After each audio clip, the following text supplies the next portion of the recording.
महाराष्ट्राच्या सरकारनं शेतकऱ्यांना काहीच दिले नाही, त्याचा जागर करण्यासाठी उद्धव ठाकरे संभाषण करतात. शेतकऱ्याबद्दलचं सरकारची जी भूमिका आहे ती सरकारने जाहीर केलेली आहे. मला वाटतं प्रथमतःच शेतकऱ्यांसाठी इतकी भरीव मदत सरकारने जाहीर केली. आम्ही ही मदत दिल्यानंतर सुद्धा स्वतः सरकार हा विचार करतं की आणखीन काही देता येईल का, याच्याबद्दलचं सरकारचं धोरण सुद्धा वरिष्ठ नेते ठरवतील.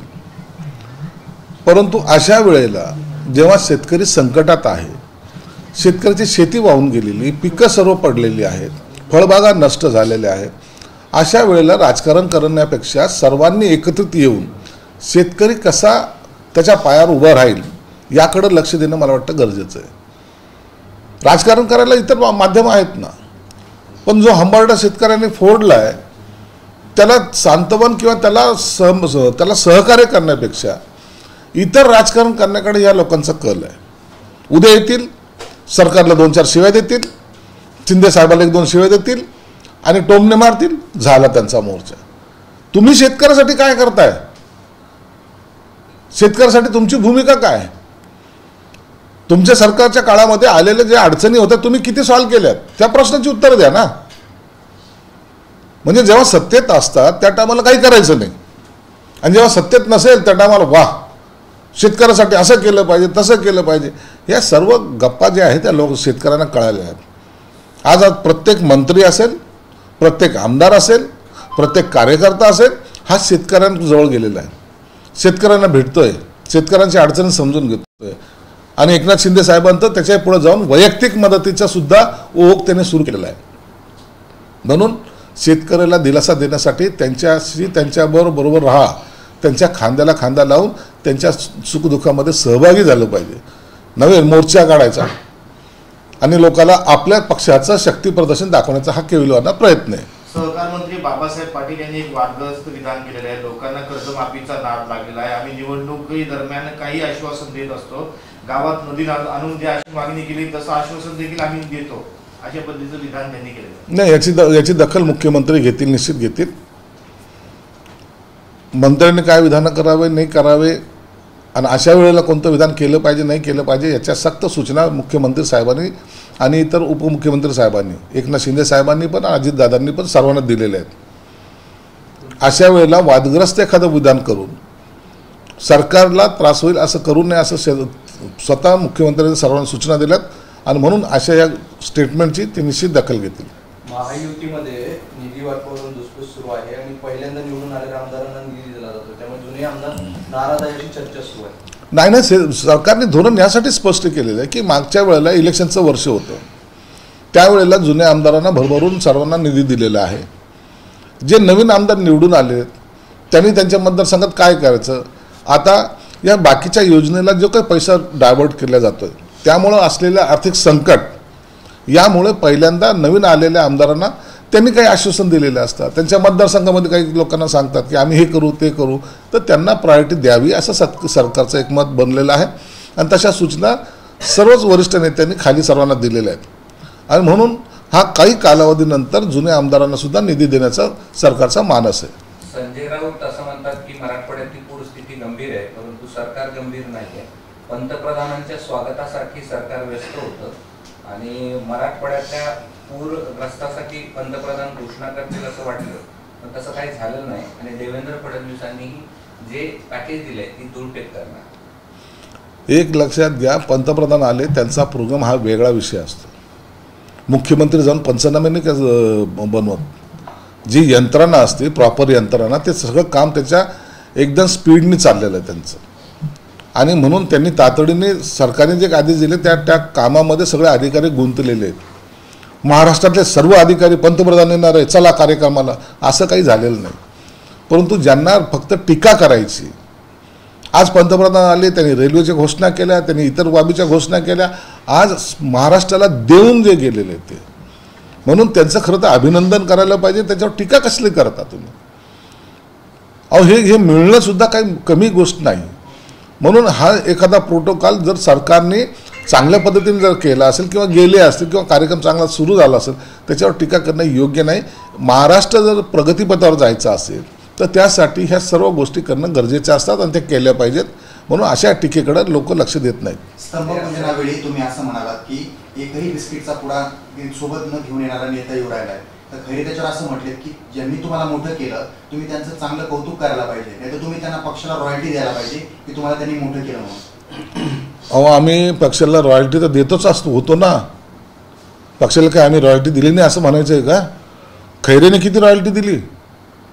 बिचारा आज जे त्याचे हाल आहेत ना हे रॉयल्टी दिल्यामुळे आहेत. म्हणून काय आज तुम्ही शेतकऱ्याला काय देताय? तुम्ही जाऊन आता तर फक्त पीक घेणार, एखादं मोसंबीचं झाड हातात पाहणार, एखादं डाळिंबाचं पाडणार, एखादं मक्याचं कणीस पाहणार आणि त्याचे फोटो सामनात छापणार. याच्याने शेतकऱ्याला दिलासा मिळतो का? शेतकऱ्याला दिलासा देण्यासाठी काहीतरी केलं पाहिजे ना. आणि हे या लोकांना ते सवय नाही ना. ही लेना बँक आहे, देना बँक थोडी. रॉयल्टीचं कसं आहे, म्हणजे किती रॉयल्टी द्यावं लागायची, खैरेने किती दिली असेल तुम्हाला? उद्धव ठाकरे आता रॉयल्टीचा तुम्हाला बॅलन्स शीट देणं अपेक्षित आहे का? थोडक्यात सांगा. आता हे ज्यांनी रॉयल्टी दिली त्यांना सर्वांना विचारा. तुम्ही पण म्हणतात आम्ही पण दिली, तर आता मग आता ह्या सगळ्या काही गोष्टी असतात ते बोलायचे नसतात, परंतु हे टोल टॅक्स टाईप सगळं टॅक्स असतो ना, ते सगळीकडे तर ती पद्धत त्यांच्याकडे काही नव्हती असं काही भाग नाही. सगळीकडे की त्यांच्याकडे होती? प्रामुख्याने ज्या पक्षामध्ये मी काम करतो त्याच्याबद्दलच बोलेन ना, मी इतर पक्षाबद्दल का बोलू? ब्रिटनचे पंतप्रधानांचा पोस्टर मुंबईत लागले होते, त्याच्यावर संजय राऊत म्हणाले की ब्रिटनचे पंतप्रधान शिंदे गटात प्रवेश करणार आहेत. रात्रीची संजय राऊतची उतरली नसल्यामुळे त्यांनी केलेलं ते विधान आहे. संजय राऊत असंही म्हणाले की रामदास कदम यांनी जी चुंकी उडवली ती त्यांना गिळवावी लागली बाळासाहेबांच्या टीकेवर. संजय राऊतच्या बोलण्यावर जास्त लक्ष देऊ नका. संजय राऊत हा काही दिवसात तुम्हाला दिसेल त्याने उबाटाचे दुकान बंद केले म्हणून त्याची जी काही पद्धत आहे काम करण्याची ती पक्ष संपवण्याकडे वाटचाल करणारी आहे. म्हणून त्याच्या प्रत्येक टीका, प्रत्येक स्टेटमेंट हे पक्षाला डुबवण्यासारखं असतं. रवींद्र दंगेकरांचा असा आरोप आहे की चंद्रकांत पाटलांनी निवडणुकीमध्ये गुंड वापरले. तो समीर पाटील नावाचा जो व्यक्ती आहे तो गुंडांच्या संपर्कात आणि त्याची मदत घेतली. भाजपचे लोक खासगीमध्ये हे दंगेकरांना कबूल करतात असं दंगेकरांचा आरोप आहे. नाही, ते त्यांचं वैयक्तिक काय मत आहे किंवा तिथलचं राजकारणाबद्दलची मला काय कल्पना नाही. आज जे मेळावा होतोय, जे होर्डिंग लागले सगळे, त्यावर सगळे आमदारांचे फोटो आहे, सत्तारांना वगळून. म्हणजे ग्रामीणचे सगळे आमदार आहे पण अब्दुल सत्तारांचा फोटो नाही. ते चुकून राहिलं असेल. तुमचेच बॅनर आहेत व्यक्तिगत. हा, त्या चुकून राहिला असेल. कार्यकर्ता टाकताना त्याचा चुकून राहिला असेल. बऱ्याचदा अब्दुल सत्तार गैरहजर दिसत आहेत. काल परवा तुम्ही उद्घाटन केलं, त्याला इतर आमदार होते, अब्दुल सत्तार नव्हते. इतर तुमचे बॅनर आहेत त्याच्यावर म्हणजे जवळपास अब्दुल सत्तार बॉयकॉट केल्यासारखी परिस्थिती होती. नाही, काही कामात असतील, ते बिझी असतात. त्या भागामध्ये पूर आलेला आहे म्हणून ते कामात असते, म्हणून आले नसतील. त्याच्यावर आम्ही काही आक्षेप घेण्यासारखं काही नाही. म्हणजे त्यांना बोलवलं होतं का, निमंत्रण दिलं होतं का? सर्वांना निमंत्रण दिलं जातं. इथं पक्षातल्या प्रत्येक कार्यकर्त्याला, आमदारांना निमंत्रण देतो असतो. आणि काही वैयक्तिक कामासाठी काही एखादा जर ॲबसेंट असला तर त्याचा असं एवढा गैरसमज करून घेण्यासारखं काही नाही. अब्दुल सत्तार मुद्दाम होऊन पक्षाच्या मुख्य कार्यक्रमांपासून लांब जात आहेत, काही असं नाराज वगैरे पक्षावर? नाही, त्याची काही कल्पना नाही. सहकार मंत्र्यांनी पुन्हा वादग्रस्त विधान शेतकऱ्यांच्या कर्जमाफीवरून केलंय आणि ते म्हणतात की कर्जमाफीचा लोकांना नाद लागला आहे. झालं बोलत. आम्हाला निवडून यायचं असेल तर आम्ही आश्वासनं देतो असंही ते पुढे म्हणाले. नाही, याची सरकार दखल घेईल. मुख्यमंत्री साहेब स्वतः दखल घेतील आणि त्या कशा अर्थाने त्यांनी जे बोललंय याचं सुद्धा ते सर्व माहिती ते निश्चितच घेतील. मराठा आरक्षणासाठी जो जी आर काढलाय तो रद्द करण्यासाठी नागपूरमध्ये ओबीसी मोठ्या संख्येने रस्त्यावर आहेत. जातीमध्ये तेढ निर्माण होऊ नये ही सरकारची भूमिका आहे आणि सरकार त्या पद्धतीने प्रयत्न करत आहेत.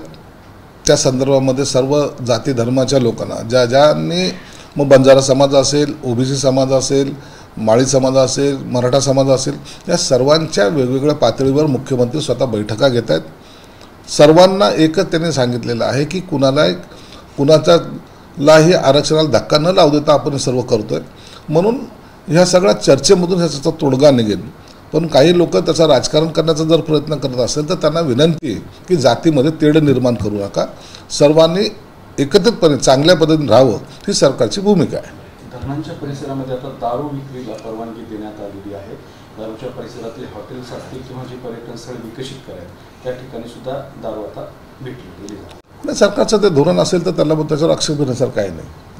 तर मग त्या ठिकाणी देऊ नये वगैरे अशी पूर्वीची धोरणं होते. ठीक आहे ना, काही कालानुसार काही बदल करावे लागतात आणि पर्यटनाला जर चालना द्यायची असेल, काय असं काही केलं असेल तर एवढं काहीतरी आगडोम करण्याचं काही विशेष कारण नाही.